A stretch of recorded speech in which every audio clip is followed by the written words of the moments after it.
Hi, I'm Madison. I've been oil painting for just over a year, and these are the things I would and would not recommend spending your money on as a beginner painter. Starting off with brushes.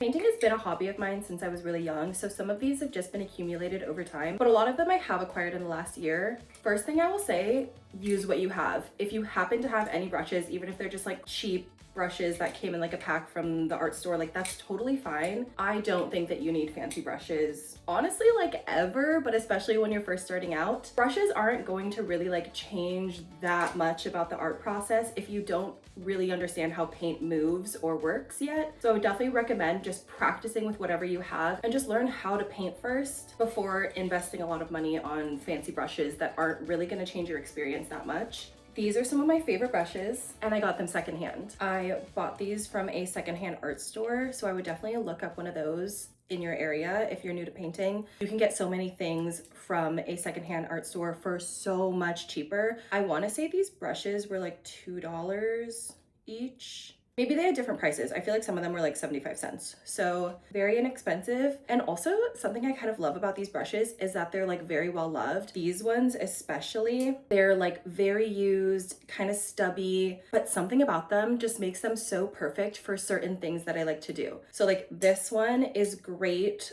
for just like moving paint. Like it has really stiff bristles and it's great for like smearing things, smudging things in like a very kind of like sharp way, versus this brush is really great for blending things out smoothly. I love to use this brush to like tap out any like harsh lines and just like smooth them out. So this one is great for that, and it was also secondhand. And then I love these two little ones as kind of mini versions of these brushes. This one is a lot more stiff, it's very short, it's very stubby. It's great for doing a tinier version of what I use this brush for. Great at like manipulating paint, because I can get in there and get really detailed and fine with it. And then I like to use this one for smoothing out some of those harsh lines that I create with this brush. Honestly, that's kind of one of my tips for painting. I love to make sure that I have a brush that I can do a lot of detail with, and then one that I can smudge out or blend all of those harsh lines with to make everything look a lot more cohesive and soft and natural. If you are currently like a watercolor artist, or you have a lot of just like shorter brushes like these, and you're transitioning into oils and feel like you have to get these longer paint brushes, I will say you do not have to. For the first probably 6 months of painting, I think I only had short brushes, or I only had these short brushes and my thrifted few that I have that were longer handles, and they work the same. Like, yes, you can't stand as far back and like, you know, do everything with this, but I feel like when you're a beginner, you're not really doing a lot of that anyways. I feel like you're still just figuring out how to paint, how to mix colors, how to get the paint to do what you want to do. I also, even now that I've bought some newer brushes, I do still love these brushes, this one in particular,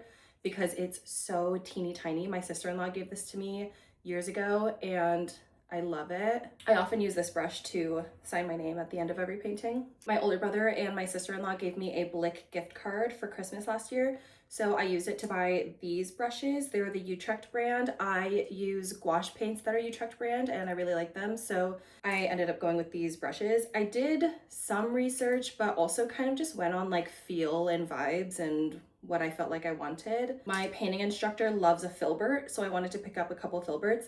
These can get very expensive, so I didn't even get as big of a size as I had wanted to because they're just so expensive. But these are really great for those early sketches of paint, like maybe that first layer where you're kind of doing bigger things and you're needing to do a lot of different shapes, because you can kind of turn it and flip it any way that you need it to be, whether you're creating like a thin line or covering a big space.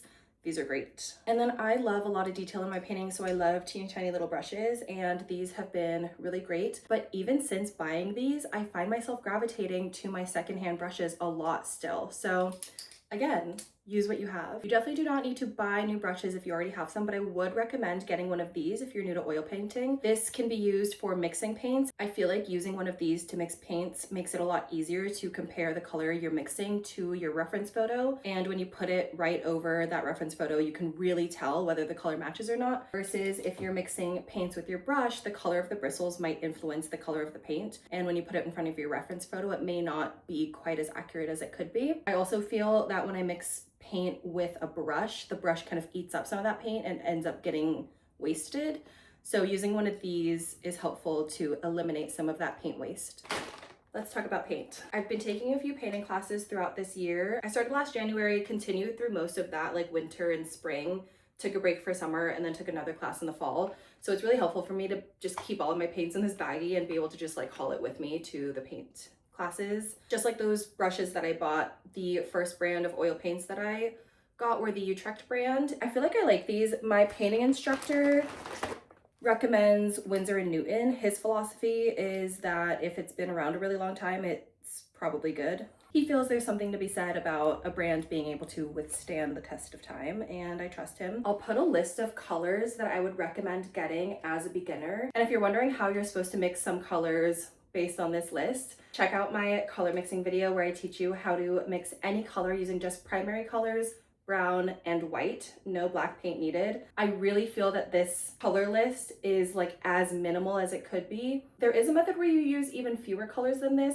but I don't know if that's like as beginner friendly. Basically, I like to have 2 of each primary color, a cooler toned one and a warmer toned one, a cool toned brown, a warm toned brown, and white. I would also actually recommend getting some acrylic paint as an oil painter for your underpainting. And underpainting is basically just painting your entire canvas one color, and that can help the colors that you paint over it be a lot more vibrant, and it can also help to not have to fill in every single gap on your canvas and not worry about having any white from the canvas peeking through because there is no white left. The cool thing about acrylic paint that oil paint cannot do is that it can be thinned out with water. Acrylic also dries a lot faster than oils, so your underpainting will be dry in like 15 to 20 minutes versus the days that it could take with using a thinned out oil paint. I like to do my underpaintings in burnt sienna because I kind of started as a landscape artist in my classes. That's like the main thing that I was focusing on. But now that I am doing other things, I kind of want to try out different underpaintings just to see if it'll do anything. I've seen a lot of people painting with a hot pink underpainting, and I think that's kind of awesome and I want to try it. But for now, all I have is burnt sienna and it works great. I just add a little bit of water to it until it's like the consistency that I want it to be. A little thicker than runny. Like I don't want to like paint it on the canvas and just have it like completely drip down. I want it to like have a little oomph to it. I honestly couldn't tell you what percentage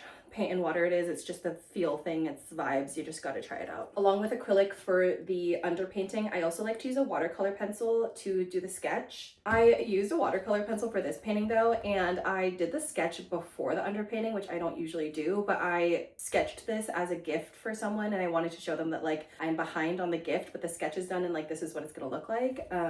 Same with this one.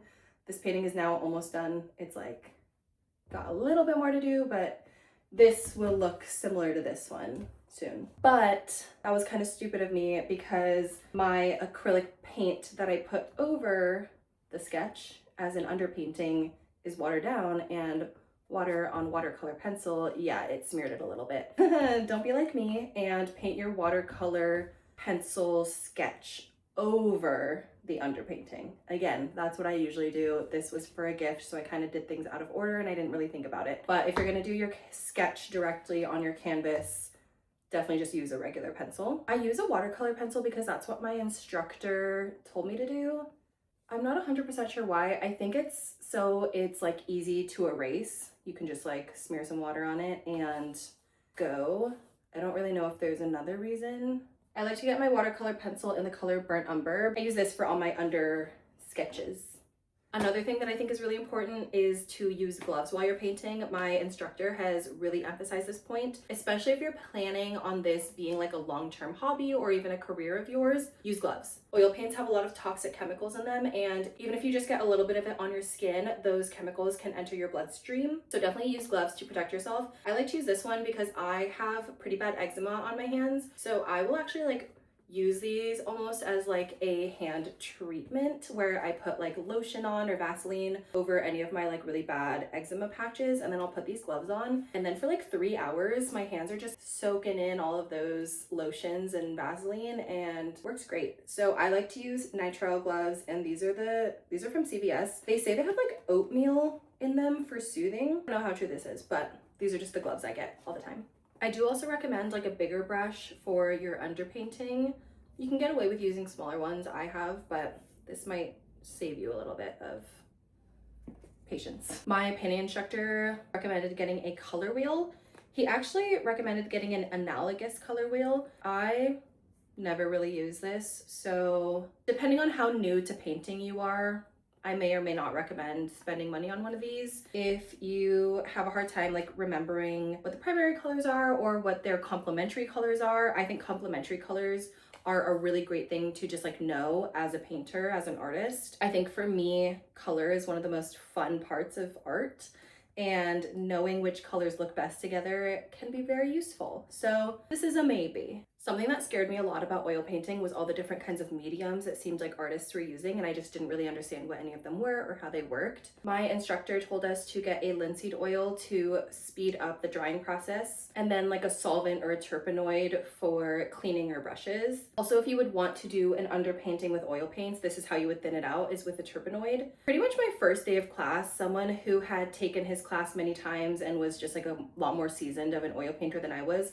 recommended this brand of oil painting mediums. These are by the brand Chelsea Classical Studios. It's essentially like a more natural brand of paint mediums. Linseed oil I think is pretty natural. Any brand you get it from, you don't have to get this one. But terpenoids can be pretty dangerous, honestly. We were told to get an odorless terpenoid so that we didn't like stink up the studio as we were all working in there together. But this classmate of mine who recommended this brand was talking about how even with an odorless terpenoid, you're still breathing in a lot of harsh chemicals, so make sure you're ventilating your space. And she said that to essentially minimize as much of the damage that could be done by oil painting and its mediums, use something more natural like this brand. They have a lavender spike oil essence, which does the same thing as a terpenoid, but it doesn't have the carcinogenic fumes. I still ventilate the space, but I feel a lot safer using this.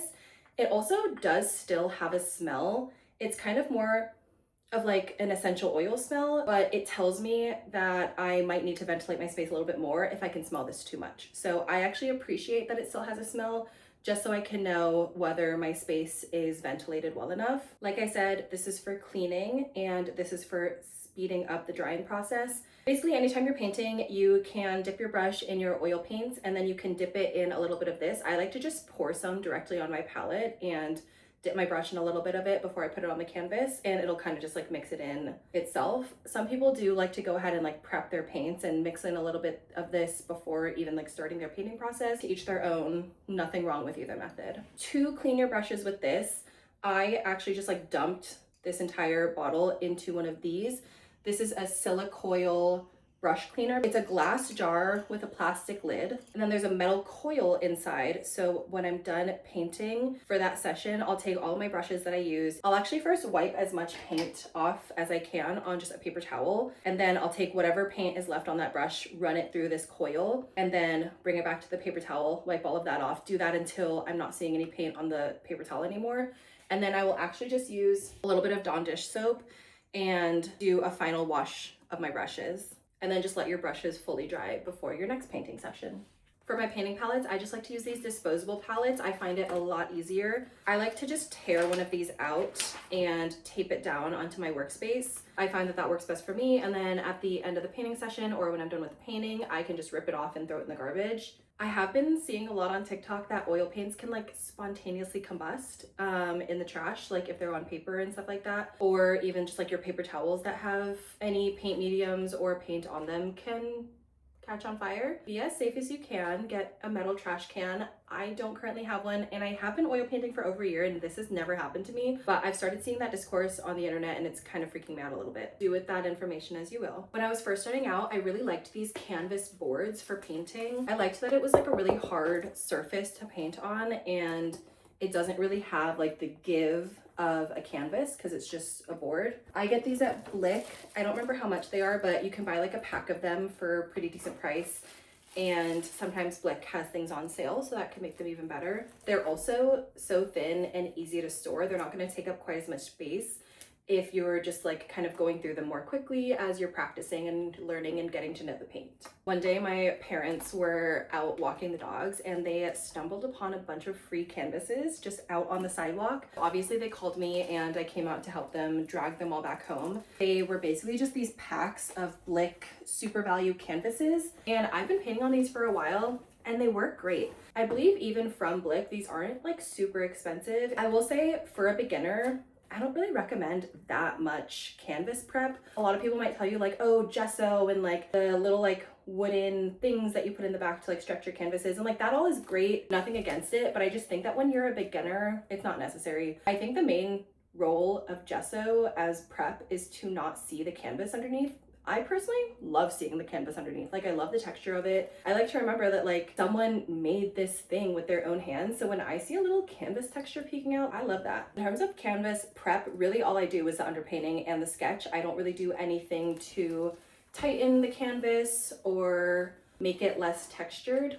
I just leave it as is. I am waiting for scans of my first collection of oil paintings to come back, so I'll let you know how I feel about that whole texture thing after those come back. If those come out still looking great, I'm gonna stand firm on my whole like no gesso thing. And the only reason I'm saying no is because I just don't think it's a thing that you need to spend money on as a newer painter. I do think an easel is incredibly helpful for painting because it just gives you a better perspective. When you paint on something flat on a table, the angle at which you're looking at it is very skewed from what it's gonna be displayed as. So it's a lot nicer to paint on something upright so you can get as accurate of a perspective as possible. I actually thrifted this easel from a little charity shop in Morro Bay, I think, for like 20 bucks.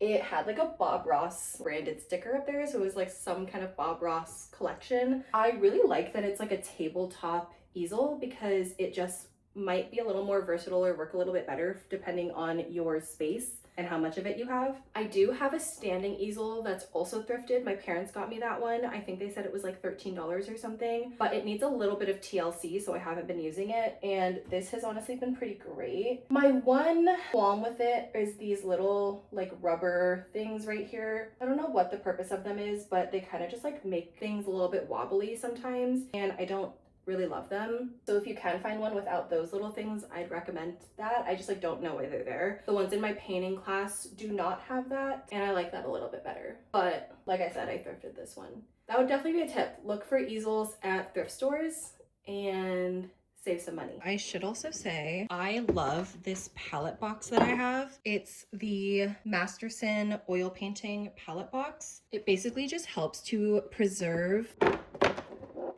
my paints by keeping it in this nice container. I won't say this is a must-have, but if you have the budget for it, I do like having this. Oil paints do take longer to dry, so just leaving your palette out, it will last for a few days, but this can help to have it last a little bit longer. And my painting instructor also recommends putting this in the freezer. If you have a freezer that has space for it, do that. I do not. And that just makes it so that you waste less paint, and the paints that you have specifically mixed for that painting can just last a little bit longer. I think one last tip, if you're like how I was before I started oil painting and you're feeling a little bit scared and a little bit nervous about diving into oil painting and getting all the supplies, I'd recommend checking out gouache first. Gouache behaves a lot like oil paints in the sense that you can paint over top of them and cover up any like mistakes. The only difference is that it is a water soluble paint, so sometimes if you work too much on one section and you have a bunch of layers of paint under it, the water of the new paint that you're putting on over top of it might dissolve what's underneath and mix that color into the top layer of paint that you're trying to do, which does not happen with oils. Once it's dry, you could paint anything over this and it's not gonna mix together. It's not gonna dissolve under what's underneath. It's just going to lay on top of what's already there. But besides the whole like mixing water soluble aspect of it, I think it's a great medium for beginners because it dries really quickly and you can fix mistakes in a similar way to oil painting, but you could do it on a much smaller scale. The cleanup's a lot easier because it's water soluble. You can just rinse your brushes and be done with cleanup. And with gouache paints, I would just paint on them with watercolor paper, which is also relatively inexpensive compared to buying canvases. These are my gouache paints. I think I said earlier they're the Utrecht brand.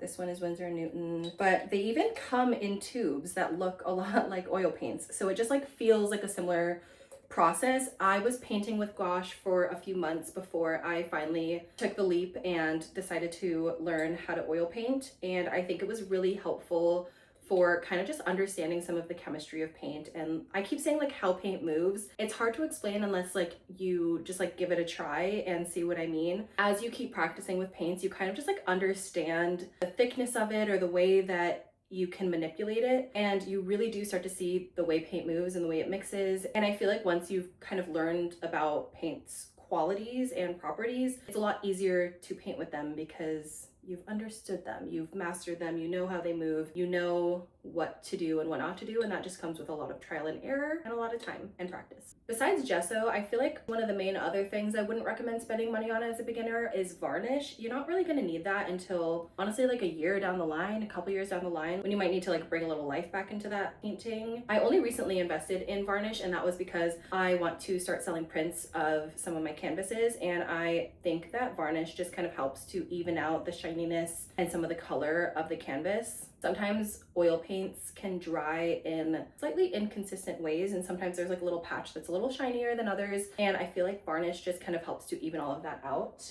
The varnish I decided to go with, because it's the one that I saw literally everyone using for oil painting, is the Gamblin Gambar Satin. When the time comes, you can spend your money on this, but I don't feel like you need it in the beginning. That's all for today's video. I hope you enjoyed and maybe learned something. Like I said, I've been using oil paints for just over a year, so I'm definitely not an expert, but I wanted to give my perspective as a beginner of what materials I think would be the most helpful and which ones you can maybe skip out on. I post videos every Thursday, so subscribe if you would like a notification. I hope you have a lovely rest of your day, and thank you so much for watching. I'll see you next time. Bye!